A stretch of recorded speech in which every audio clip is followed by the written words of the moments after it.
Hi, everybody. Welcome to If These Walls Can Talk. I am Wendy Stuart. And I am Tym Moss. And we're so happy to have you here with us today. Absolutely. Tym, I have a question for you. Now, we get all of our information, as sad as it is, from Facebook and social Instagram media. and all of that from social. Well, oh my God, we're social media hags.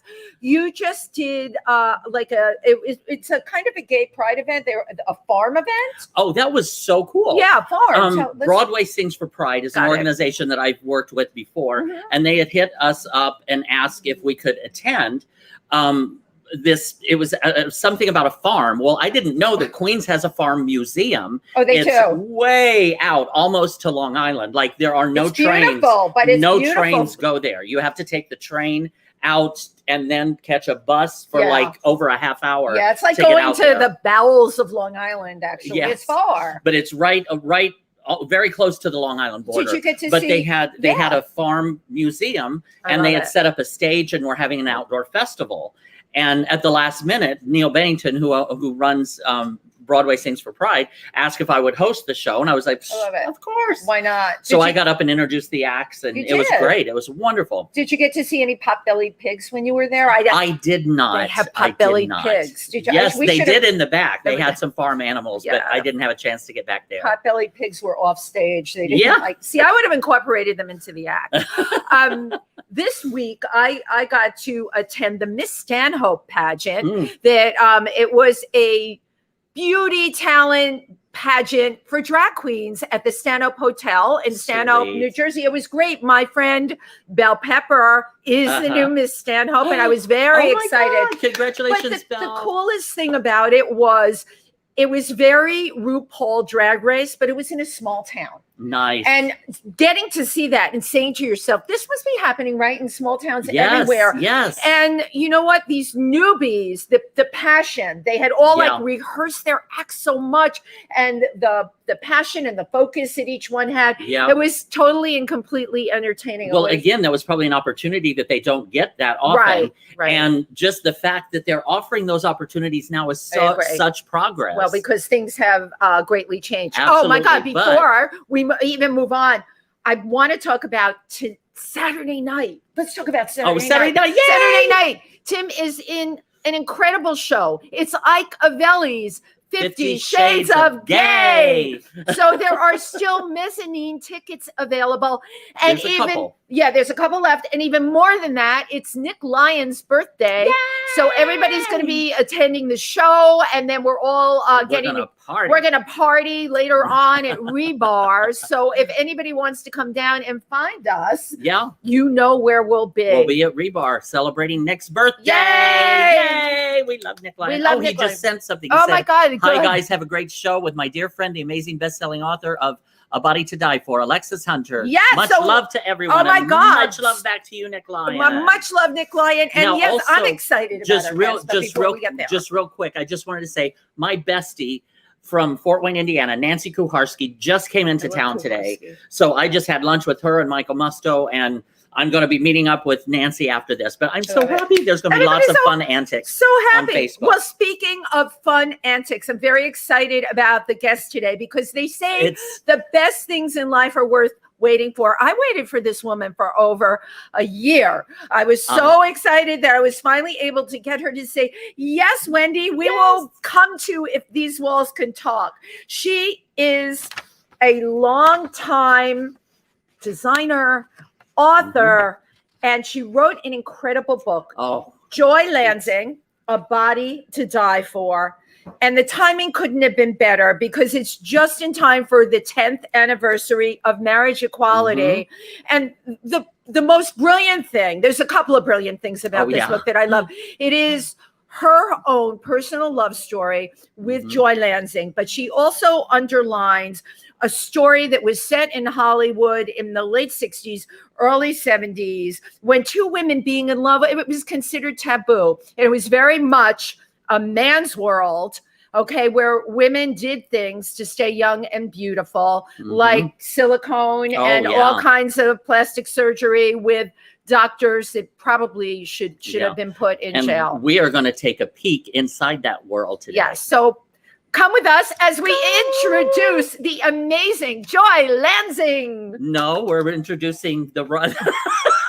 The other, she's had problems with the names. With the fabulous and wonderful Lansing, right. Alexis Hunter. Oh my God. We'll get into the name thing in a little while. There you are. That was good. Oh my God. No, Alexis, I screwed it up already. I need to explain to our audience. First of all, I want everyone to see the book, and they can order this online. It's by Bear Manor Media is the publisher of the book. Okay, Joi Lansing, A Body to Die For. And it's a love story by Alexis Hunter, who we're interviewing today. But this is where I get famished. All the name changes. Yeah, there's a lot of name changes, and we'll tell the story. So welcome to our show today. Personally, and we're thrilled to have you, but I feel like I waited forever to have you. You're so sweet. A shout out to Nick Lyon for introducing us well over a year ago. And Jed Ryan and Joe. I've been hearing from all of our friends how fabulous you are. And here you are for real. Oh, I'm so excited. Finally. And Nick Lyon just posted, "Hi, Alexis, you look gorgeous." And you do. Yeah. Oh, thank you guys. Thank you. You look gorgeous. So, long before I got to meet you today, I read this amazing book, and it was a book that just resonated with me on so many levels. So I just want to start at the very beginning with you, because I want people to understand why you wrote this book and why it is so highly personal. Well, I wrote it so people would be aware of Joi. Being a superstar was the most important thing to her. And I want people to know her, remember her, love her. She deserved it. And I also want people to understand, the trite saying, love is love. I mean, it doesn't matter who you are, your gender, whatever.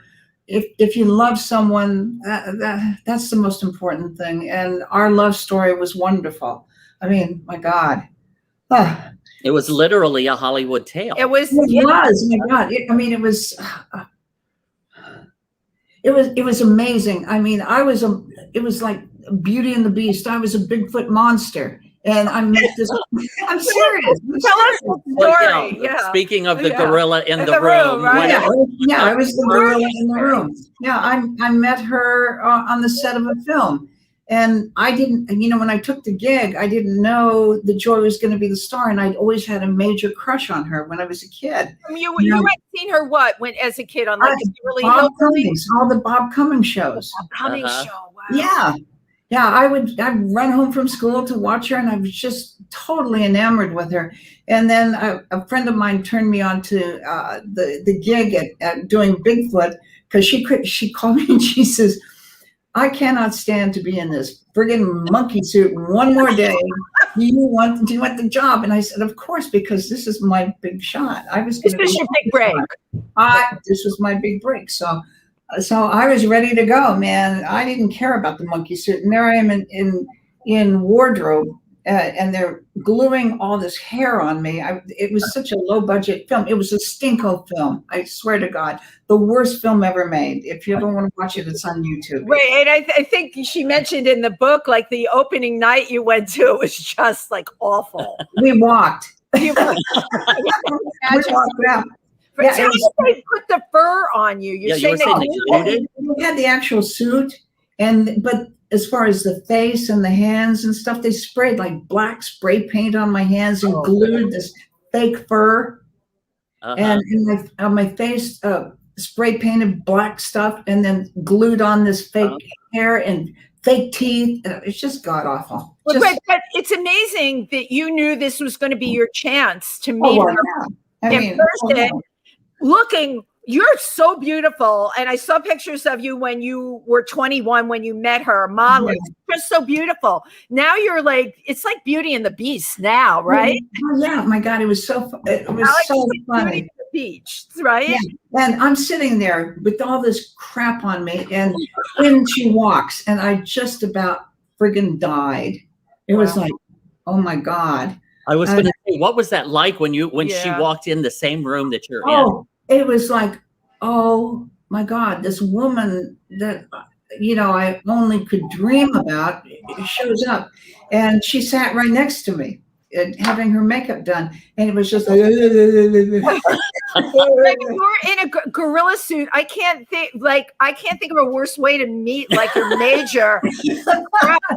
But I'm looking at these circumstances and saying to myself, and this is what amazed me about the book. You understand that this was completely meant to be from the time you saw her and loved her when you were a kid, and continued to love her. And then there she was. And she was the sweetest, most unassuming, wonderful human being on the planet. So kind and just adorable. And we started just talking, and we became friends.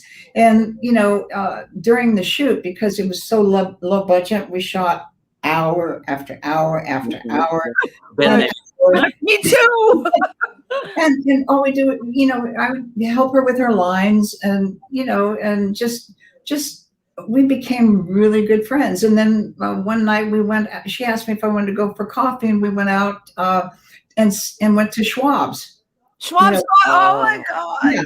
Yeah, I'm expected to be discovered there also. We heard a lot of people get discovered there. I love this story. Yeah. And so we just talked. We talked all night long. I mean, the communication, we connected. I mean, she was my soulmate, and you met your soulmate. She was my soulmate, and we just talked, and we became closer and closer. And I knew I was gay, and I knew she was straight, and there was no way in the world I was ever going to say anything or do anything to blow the opportunity of knowing her. I mean, it was miraculous. We became closer and closer, and then I had this other gig. My dancing gig. I was working. I was working at this dive in LA. A friend of mine had the job, but she couldn't make it, so she asked me, "Oh, you want to fill in?" It was working in this, as they say in the business, this toilet. It was a terrible, terrible bar, and it was all men. And there was a little stage, and I was a go-go dancer. Here I'm in a bikini. And I had told Joi, I said, "Oh, gee, I'd love it, if you could come by." And at that time, she was having an affair with Sid Caesar. Oh, wow. Isn't that incredible? And I said, "Do you think you and Sid could come by?" Right? Well, yeah, right. And Sid didn't show, but Joi did. And she was like a vision. Full makeup, full everything, white mink coat, and just... drop dead gorgeous. And Alexis, you had to be looking pretty good up there in your bikini. I think you're very tall, gorgeous body, and you had to be looking really fine. At least you weren't in a gorilla suit for this meeting. No, there was no gorilla suit. And so the little platform, and around it were little chairs so people could ogle and look up at you, So in comes Joi, and she sits right there, right in front. And suddenly the music plays "My Girl," Yeah, I loved it. The Temptations, "My Girl." And I'm just dancing away, and our eyes connected, and she called me to talk to me and whispered to me. She says, "You don't belong here. Let's get out of here." Well, adios.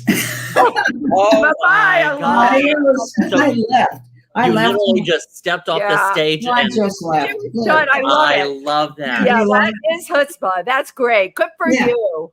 Yeah, and so we went over to her apartment, and we were just listening to music. And she had one of those. She had a cool apartment, and she had one of those fake fireplaces, that were big at that time. And I have those. I have two in my New York apartment. I love them. I love that. They're so cool. Yeah, and so we're just listening to the music, and suddenly, I'm just lying there, and she leans over and kisses me.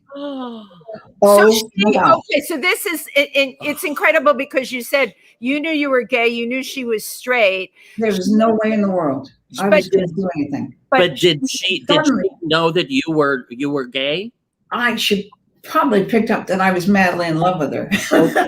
Duh. God. Yeah, and so it just happened. It just happened. I mean, because we never discussed the fact that I was gay.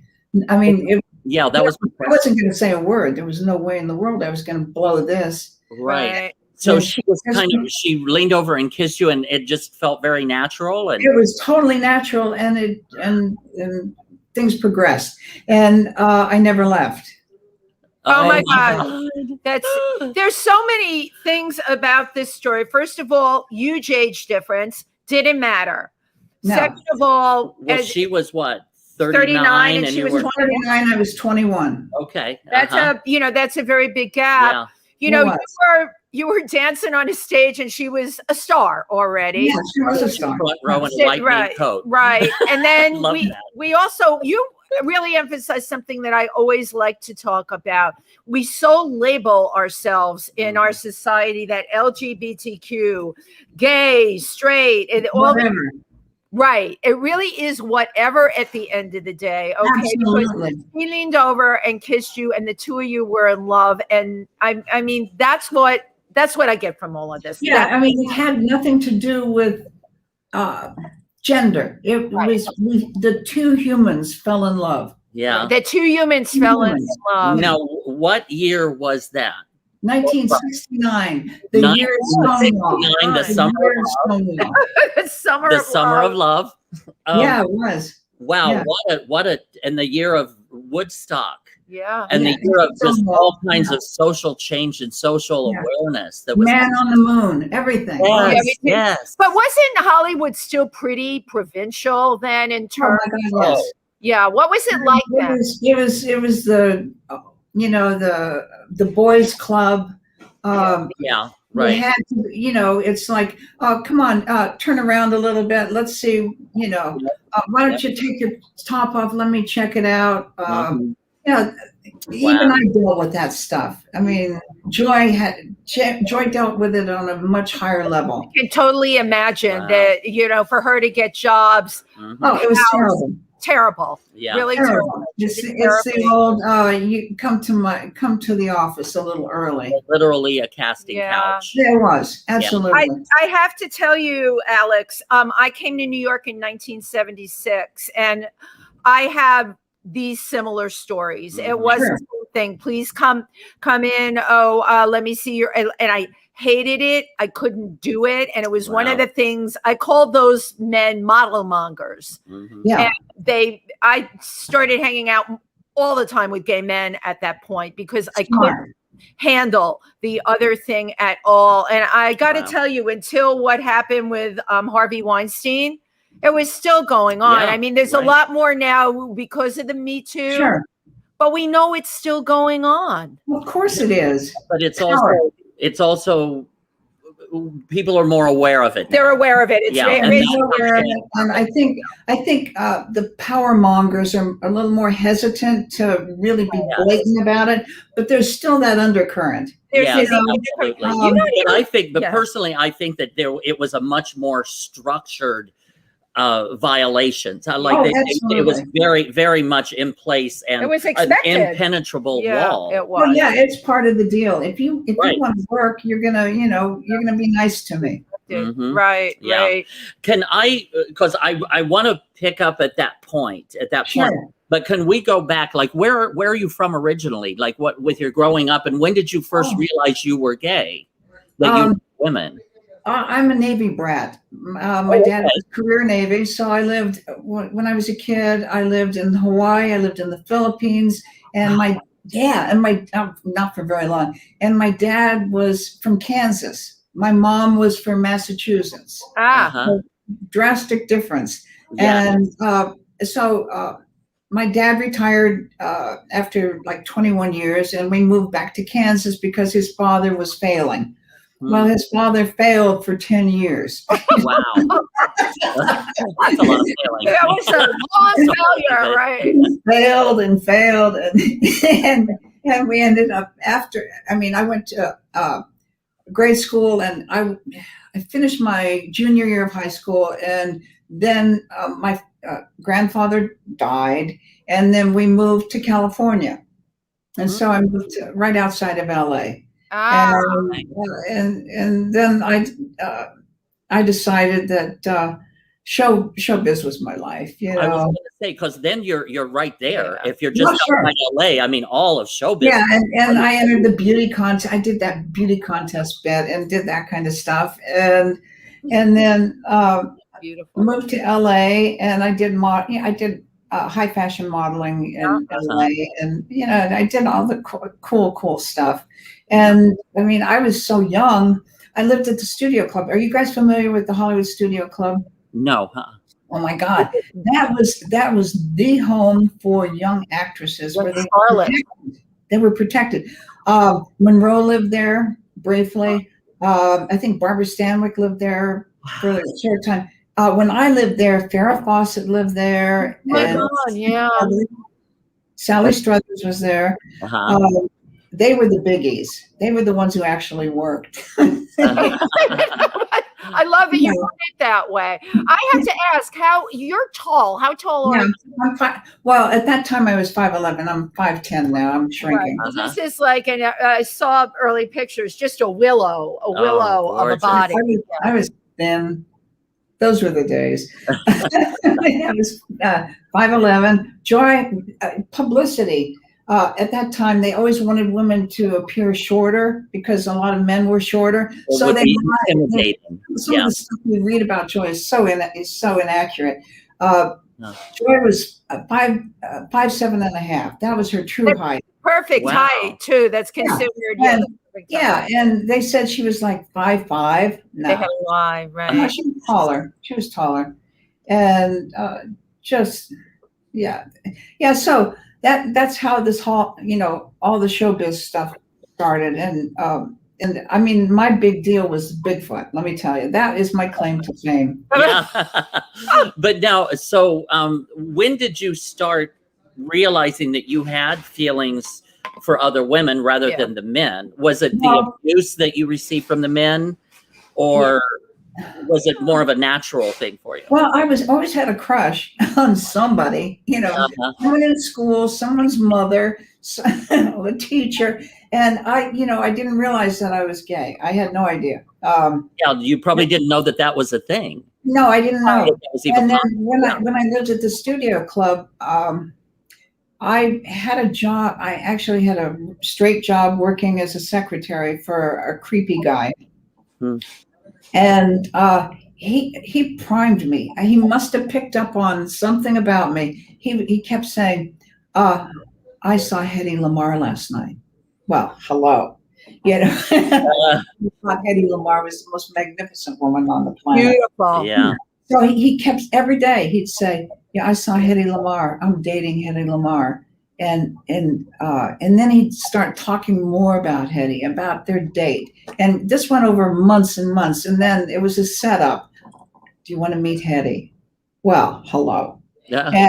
And come to the office tonight. Oh boy, it's still come to the office invitation in the evening. Yeah, that was the one. So it was, okay, so I'm supposed to meet Hedy Lamarr. I mean, I was primed. And so, of course, Hedy didn't show up, but he had a friend. He wanted me to meet, under any other circumstance, no way in the world. But the timing was right. And then I realized that this was natural for me. I mean, it was like I found my home.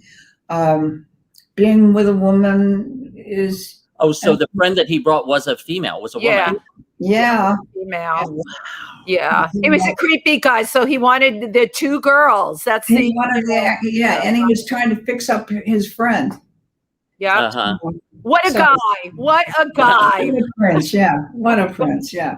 So that's how it all started. And I realized this is who I am. And I was one of the lucky ones that never went through major trauma about, oh my God, I'm gay. Oh, any of those things. It was just like, the old duck to water.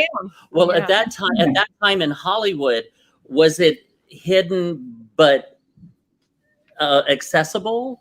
No. I mean, or No. it was just completely. No, it was totally unacceptable. I mean, at that time, it was still illegal. Oh, right. Uh-huh. Yeah. I mean, when I first came out, So hard for me to wrap my head around. yeah, there was a women's bar in LA called the Mint. It was a total dive. It was so tiny and seedy and dark and dismal. And somebody told me about it, and I went there. And Judy Carn from Laugh-In used to hang out. The sock it to me girl, right? No, that was. Yeah, sock it to me. Sock it to me, yeah. Oh, yeah. It was sock it to me, yeah. Yeah, so, but at that time you had to be careful. You couldn't even hold somebody's hand or touch their shoulder. The cops could come in and bust you. Oh my God! Wow. Wow.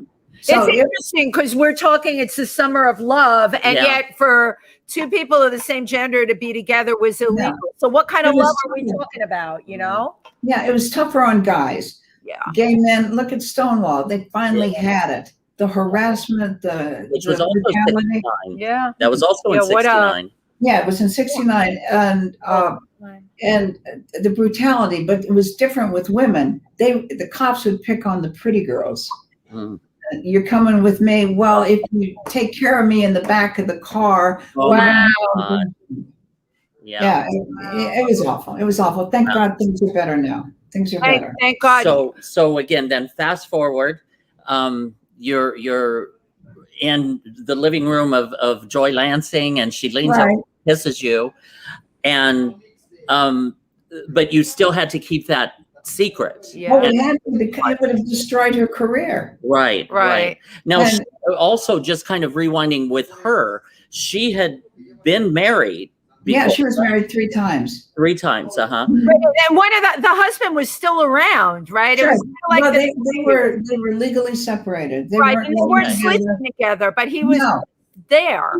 He was kind of funny. He was omnipresent. He was her father figure. He was the closest person to her was her grandfather who died, but Stan, her husband. Stan, good old Stan, was her security blanket. You know, he was very, very important to her, and I understood that. So, you know, he was part of the package. You know, they weren't sleeping together. They had no emotional thing, but it was a given. So we hung out together. And Stan, I just want to ask him one thing about Stan. Stan was accepting of her relationship with you. I mean, his ego was so big he could not imagine that she would go with a woman. Right. You love it? You love it? Unbelievable, right? Oh, yeah, and the thing is, it was kind of like, oh, Stan, what's that over there? Come here, Joi. Yeah, right. I mean, Stan slept in his room, and we had he moved in with us after she was diagnosed with cancer. And he was helpful. I have to give him that. He was very helpful. And the thing is, Joi was very popular with men. Let's just put it that way. And she loved men, and men loved her. I mean, she dated Sinatra for quite some time. Wow. And so no one would envision the fact that she would be with a woman. I mean, she was men adored her. Right. So and that was also her image. Right. It was easier for us to pull it off. And the thing is, we were both blonde. We both had the same color eyes, and we could, bullshit our way of saying that I was her sister.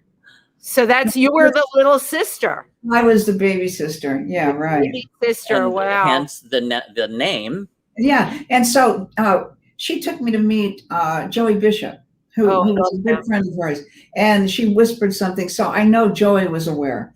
And he said, well, you look like a Rachel. You should be Rachel. So suddenly I'm Rachel Lansing. I became Joy's baby sister, Rachel. So that way in society, you could be accepted to be. It was acceptable. Sure. It was acceptable. Yeah. And when I met you as Rachel Lansing. Yeah, that's right. I could never get it in my head that you were Alex Hunter until I said it to myself 10 times, and then I introduced you incorrectly. I love it. I got a lot going on here, Alex. You're doing good, though. I'm doing good. Just You're doing good, Wendy. this ride that we're on. So, yeah, I was just going to ask. Everywhere the two of you went, no one suspected that you were lovers. No, because we did everything. Everything was on the down low. We were very, very careful. But Joi was so funny. She just thought it was the Berries having a girlfriend. She thought that was so cool. And like we would go to, there was a place in Beverly Hills called the Ye Little Club where, Joan Rivers would do break-in her act or whatever. And we went to see her, and Joi wanted to hold my hand throughout the whole thing. And I'm just going, oh, geez, Joi, this, we're going to get busted. Right, and be outed. Yeah, and she didn't care. And then one time, the funniest thing, she was a tease and character. And we're in Miami. She was doing a gig in Miami, and we're in a shoe store, just walking around, and I'm one of these blithe, and suddenly she comes up and grabs me and lays a lip lock on me, and I fell to the floor. I almost fainted, and she just thought that was so much fun. Yeah. It's great. You know what I want to do? There's some incredible pictures that she sent. Right. Yeah. Right. Well, I just wanted to say that you're watching If These Walls Could Talk with your host, Wendy Stuart and Tym Moss, and our amazing, incredible guest, the fascinating Alexis Hunter / Rachel Lansing. Whatever. The author of the book, Joi Lansing, A Body to Die For. And yes, I think this would be a wonderful time. Pictures are great. And then I'll want to come back and kind of get an idea of Joi Lansing and her life, where she came from. And Sure. But let's take a look, if we can, at some of the pictures, and if you can tell us about the pictures. Yeah. Yeah. Okay, here they come. Oh, gorgeous.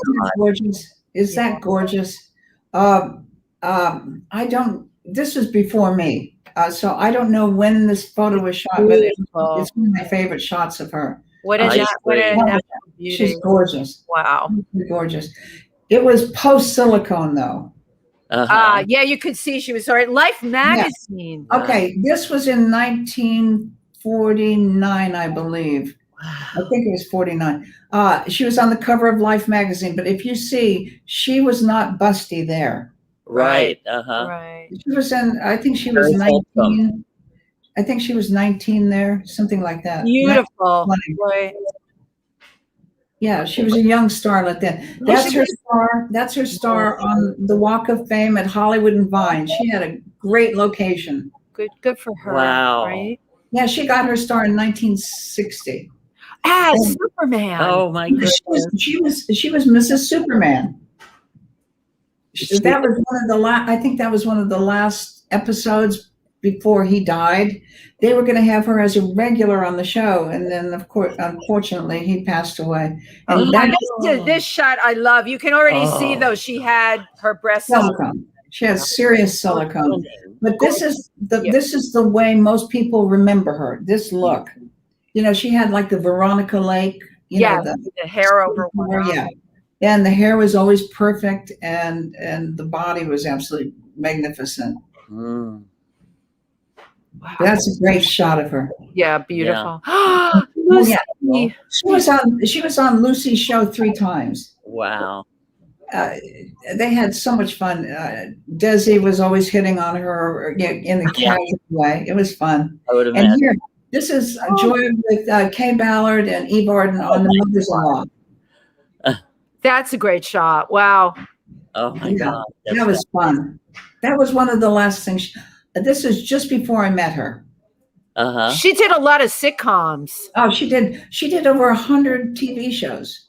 Amazing. And a lot of your viewers, younger ones, wouldn't realize at that time there were only 3 channels. Yes, right. ABC, NBC, and CBS. And Joi was on just about Joi was on just about every one of them at least once a week, once or twice. So she was really well known. What a career. Yeah, she had a great career. And she could have had a much bigger career if good old Stan hadn't totally destroyed an opportunity. Lucy loved her. Lucille Ball loved her and wanted to, make her into a bigger star and offered her a contract. And Stan said, "You're too good for that." And turned it down. Do you believe that? Oh my God. Yeah, because it would have been a totally different Oh trajectory. yeah, her career she could have been a superstar. Wow. Yeah. Oh my See God. see how beautiful she was. Beautiful. It's a face like an angel. Yeah. Yeah, she did. Just perfection. Everything. Just perfect. Yeah, she was just magnificent. But the thing is, her heart and her everything about her was so sweet. I never heard her say one negative person about anybody. Wow. One of those, bitchy type of women. She just was sweet and kind and loving. People would come up to her and ask for an autograph. She'd stay and talk to them for 15, 20 minutes. Who is that? Right. She was real. Where did she hail from originally? Where did she grow up? From Utah. From Utah. Utah girl. Yeah. And you mentioned that like Stan was kind of a father figure. Did she have trouble with her own father, or? I didn't really know her father very, very much. He left when she was very young. She had a few stepfathers. Okay. And I don't know if she did. I mean, probably she did. She may have had problems. She just never discussed it. Right. Things during that time, people hid things. Absolutely. Right. It was swept under the. Yeah, you didn't talk about it. Or considered, well, that's just the way it is. Boys will be boys. You don't talk about it. How old was she when she first started looking in the mirror and saying, "I'm aging. I have to do something"? In her 30s. Silicone. In her 30s. Yeah, she did. One of the silicone that was not. It was a new thing. It hadn't been tested. It actually started after World War II. The GIs, American men love large-breasted women. It's just the way it is. And the Japanese women were injecting all sorts of weird things in their breasts to make the GIs more interested in them. That's where it started. I mean, I did a lot of research on this. I had no idea. Yeah, it's terrible. And then silicone was an industrial product. And then they started injecting it a lot. I think the first people who did it were like the strippers. The strippers and the hookers were getting larger breasts, and then some of the celebrities. And then celebrities. And Joi found out about it, and she and Sinatra went to a doctor, and he had it in his face. That's why his face was lumpy. Right. Wow. Yeah. I can't believe nobody was realizing that, like, it's a known fact it causes those lumps and bumps. It's terrible. And that yet these doctors were being allowed. Well, it's not all that different. Again, they were. It was experimental. It was at that time. Experimental, sure. But one thing that you mentioned, like with the Japanese women, is it any wonder that we're at the point where we are, where women, they have had to do things to please the man for decades, if not centuries. It's true. I mean, throughout history. Like bigger breasts, I've got to put this stuff in my breast, my body. And they're still doing it. And now, I'm on a soapbox to stop silicone. They're doing it now. These women with the big butts. Yep. Yes. They are. They're having that injected into their butt. And I hate bringing it up, but the Kardashians selling that as an image. But you know what? Right now, millions of Americans are home watching that show, living that fantasy. And there's going to be a handful of them that are going to go out and think that it's great. Right. And the thing is, instead of surgery, which costs a lot of money and there's downtime and it hurts, they're going and having illegal injections of silicone. It's happening. And there's a doctor in Florida. His name is Dr. Galarani. You can find him on Instagram. Unbelievable things that he has to do to save women's lives. I mean, open sores. About that. It can become gangrenous. Yes.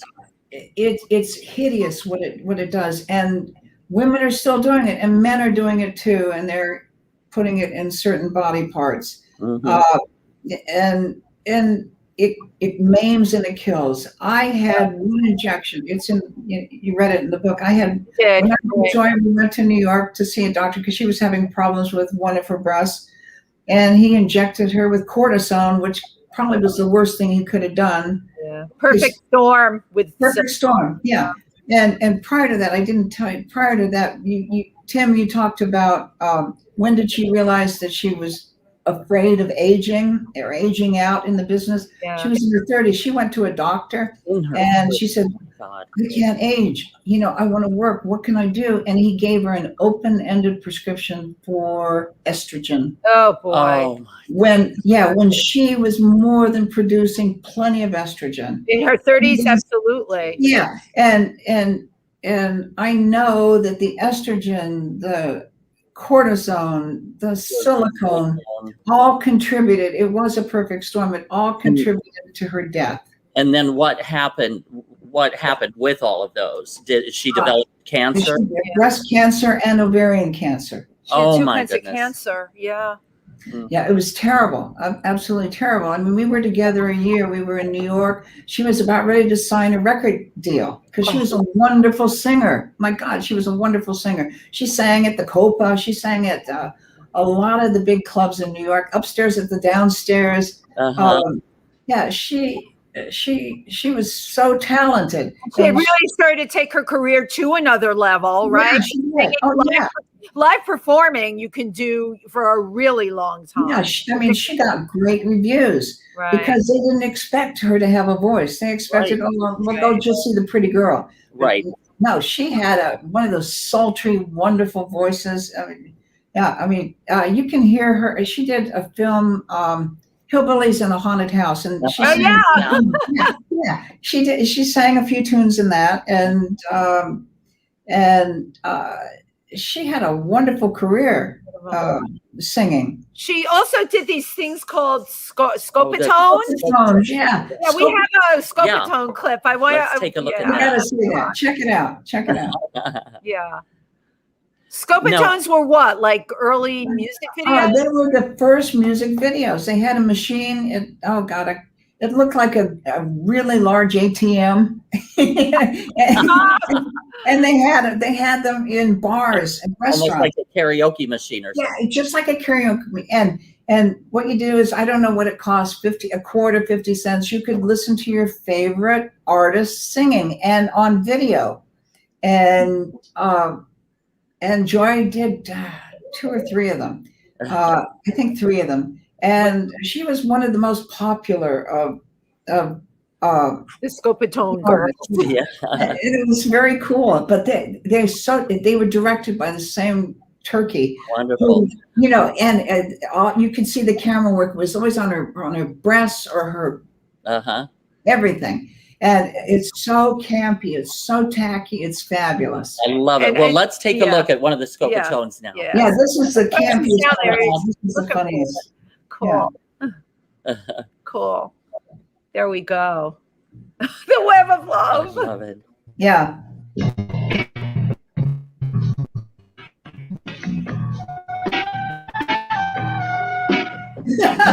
Love the big game hunter who held a poisoned dart. I was game and you took aim and struck me through my heart. Now I'm trapped in the web of love. Great. In the web of love. Trapped, I'm trapped. Trapped in the web of love. Love the big witch doctor. Look at this guy. For me. Look at that. Great. On your sweet lips, and now I can't get free. 'Cause I'm trapped in the web of love. Trapped in the web of love. I'm just trapped. Trapped in the web of love. like a bird in a cage, flapping its wings in a rage. I can't fly away, clip my wings and I've got to stay. Love the big black cobra that reared its ugly head. I got hung with honey tongue, wish that I were dead. Now I'm trapped in the web of love, trapped in the web of love, trapped, I'm trapped, trapped in the web of love.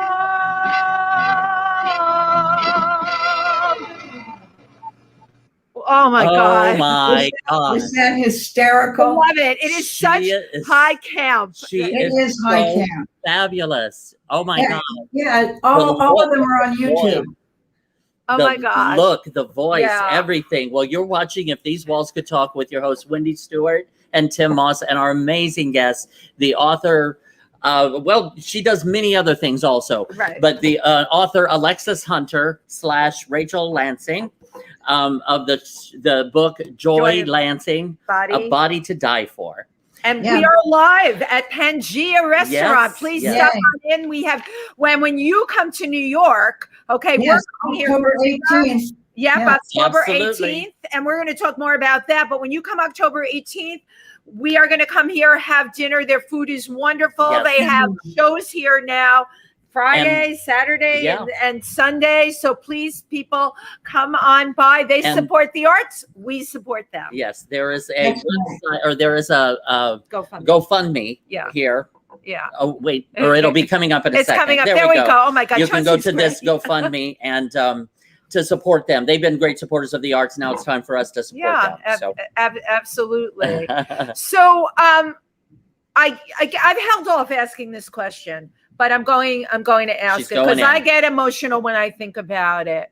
You decided to write this book now. Did these memories throughout, we're talking a very, very long Mhm. time, Alexis, Yeah. that you had this in your head. Right. Something made you want to write the book now. And was this closure for you finally? Because I feel like you had no closure.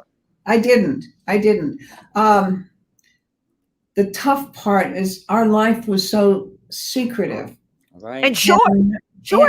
And nobody knew, and I had no support system at all. And when you know someone, you're going to lose someone, you grasp onto every moment. Mhm. It was like I had all these tapes in my head that just kept playing after she was gone. I didn't want to lose one moment with her. I mean, Yeah. and so those tapes played night and day. Every waking moment, I start flashing back. And through writing the book, I was able to, go on with my life. Yeah. Were you And able- just to yeah. relive and Right. reopen those wonderful memories. I would imagine that it affected your relationships through the years. Oh, sure it did. Sure it did. Because Yeah. nobody could really fill her shoes. It would be impossible. It would be Yeah. impossible. Yeah. And now here we go. I'm open to relationships and Love this. yeah, I am. Joi was a very, very special part of my life. Mhm. And my main goal, my main focus is to have everyone know her and love her. And working with a wonderful producer now and screenwriter, and we're hoping there's a really good possibility this is going to be a mini series. Excellent. Oh, that would be great. Wouldn't that be great? Yeah. That would be beyond great. Now I have a question for you here. Sure. Because I can relate to a certain extent. I grew up in the Midwest in the 60s and the 70s. Sure. And I'd never even heard the words gay or homosexual. So I didn't know that existed as well. Right. Similarly. Seeing the evolution of the LGBT community and where we're at now, to where not only are we visible, not only are we public, but also that we can even get married now. Yeah. Okay, yeah. I personally, I kind of have some resentments to the younger kids because they get to do stuff that I never got to. And the thing is, by talking about how things were, maybe they'll understand some of the hardships that we dealt with. You know, it wasn't easy. It was not easy. I had it real easy, but a lot of people didn't. Right. I mean, I had a great love, but I was closeted a lot after Joi died. Right. Because of a lot of the work that I did, I had to keep things very discreet. So it was tough. It was tough, and it was really tough for especially guys. Guys had it really, really rough, and young women too. Yeah. But things are better. But people need to know that people suffered a lot just so that they could, all the advocates, all the people that were marching, all the people that were visible. There you go. Right. Yeah, they were so courageous to come out because they could lose their jobs.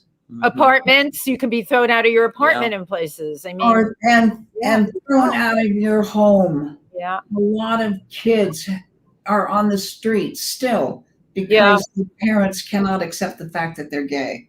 Right. I work with the kids in the LGBTQ diversity and the stories over the last 10 years. You are absolutely right. I will say that because of the groundwork that you've all done, there are now parents that have come along that are much more accepting from the work that Triversity does. There are parents that are more accepting. There's always going to be the parents that say, no, you don't be like that. But a lot of the kids now, and you both probably know this, they are much more fluid in terms of they identify, and everybody else laid the groundwork for that. So that's a good thing. And they're completely accepted. Yeah. They're like, oh, you're gay, so what? Yeah. Big deal. But that's on the East Coast and the West Coast. Yeah, she's right. When you go to the Bible Belt in between. One of the we still have to be closeted, or someone might hurt you. Yeah. That's what I grew up with. Transgender. Transgender kids, Yeah, absolutely. Yeah, it's tough. A funny little thing. This last weekend, I did this thing for Broadway Sings for Pride, and I was talking to one of the drag queens that was there, and we were noticing, because I mentioned I was looking, and there was a lot of families, like people with their children with rainbow outfits and all of this, like young children, and I said, this is amazing that the parents now, that they're so open and willing to bring their children to these events. Right. And I said, in actuality, it was probably the children's grandparents that were the ones beating me up when I was that age. Because that's true. That is true. I mean, that's amazing how the evolution has happened. The evolution's happened. I personally, I just want to say thank you so much. Thank you so much for having the courage to follow your heart and to share that, give us a glimpse in this world of this beautiful, beautiful starlet. I want to talk to you about how your art emerged from all of this. Joi. It happened with Joi. I started painting with Joi, and she encouraged me. She just loved my work. And after she died, I stopped. Until for how long? For 30 years. Wow. And then I started painting again, and I've shown in Beverly Hills and Scottsdale and Athens. That's one of your paintings. That's one of your paintings behind you, right? Yeah, thank you. And she encouraged me to do that, and then I evolved into jewelry making, which is my new thing right now. I love doing that. Do we have the website for your jewelry making? Yeah. Chauncey put it on. It's AlexHunterPalmSprings.com. Perfect. Excellent. And you're also on Etsy, are you not? I'm on Etsy. Alexis Hunter Jewels. Yes. I'm there, and but I'm concentrating on my website now. My goodness, you do so much. Do you also build houses or something? She could build you a That's the first next house. one here, Tim. That's the next one. Yeah. Well, in terms of your jewelry making, you work with beautiful stones. What made you take that direction in terms of creating? I love beauty. That obviously. That's obvious. Beauty, I worship at the altar of beauty. Everything I beautiful. love that. Yeah, I do. It's true. And I love beautiful jewelry, and I love beautiful women and beautiful men, and I just want to adorn them. So that's the direction I'm taking. But I'm also getting into more earthy stuff too. So. Oh, that's an interesting evolution. We've got some very cool comments. Can we read them? Oh, sure. Because Wendy can't see them. Well, I can read them for you. Tim can read them. Aloha, Philip Joan says, aloha, nice one, guys. Yeah. Dolores Delgado Hopkins says, fascinating stories. I love Dolores. Nick says, wow, Joi was a true, beautiful platinum blonde goddess. Oh, she was. Yes. And you can also look for the book Joi Lansing, A Body to Die For, on Bear Manor Media. And Amazon, Barnes and Noble, all the major booksellers have the book. And your friend Karen Finkel tuned in. She said, "You look fabulous, my friend." Oh, thank you. I'm using her place. Oh, nice. And Dolores DeGage Hopkins says, I love that. Dolores. I worship at the altar of beauty. You not only worship there, honey, you live there. You just radiate beauty. And you're sharing it with all of us today. And Tim and I are right there with you. Yeah. Right. You guys are wonderful. Well, this is a treat. So we've got your book signing coming up. Yeah. Let's talk about that. October 18th at Stonewall. I'm so excited. I am so excited. That's where I had my book signing too, upstairs. Yeah, well, Cormac, right? Cormac, of course, it would be there. That's exciting. Is that the best? It's the best. And we'll, as we get closer to the date, we'll publicize it, of course, on the show. What time is your book signing? Is it in the evening? I believe it's from 6 to 8, and then party. Yeah. Party after. Absolutely. Well, I cannot wait to meet you and just give you a hug. Yeah. I can't wait, you guys. I cannot wait. We're all going to be lined up for those hug moments with you, and sending you incredible energy that this amazing story that you wrote about the love of your life, Joi Lansing, gets made into a mini series. That would be, I share it with everybody. Really quite incredible. Well, Lori Towers said it's 6 to 8. 6 to 8. You're perfect. Hi, Lori. Hey, Lori. Hi, Lori. Hey, Lori. We're all saying hello today. Well, again, thank you so much, everyone, for tuning into If These Walls Could Talk with your hosts, Wendy Stuart and Tym Moss, and our amazing, wonderful, glorious, beautiful guest, Alexis Hunter / Rachel Lansing. She wasn't the little sister of Joi Lansing. Right. She was the mother of Joi Lansing. Right. But had to pretend to be the little sister. Pretend, yes. And an incredible book, really set in an amazing time in Hollywood. Joi Lansing, A Body to Die For. By our guest, Alexis Hunter. Thank you so very much, my dear. Thank you, everyone. Hang out at the end. We want to take a picture. Yep.